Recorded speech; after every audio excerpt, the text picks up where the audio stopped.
जो डाला था छत पर, देखो तो चल के। हाँ जी, ऑमलेट तो बन ही गया है। थोड़ा दो इसको से थोड़ा बड़े तू डाले, तुम डालो।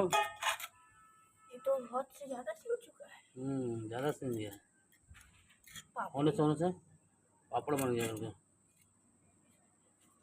सही में ऑमलेट बन ही गया। बोलो फैल गया ना, इसीलिए बोलो। ब्रेड को सुखा कैसा हो गया मेरे देख लो। वाह, पापड़ से भी ज़्यादा जल गया है, बिल्कुल जल गया है। उठाओ उठाओ उठाओ उठाओ।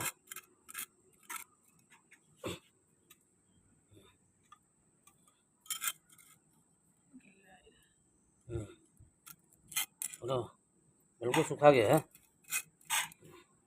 रेगिस्तान वाला हाल हो गया।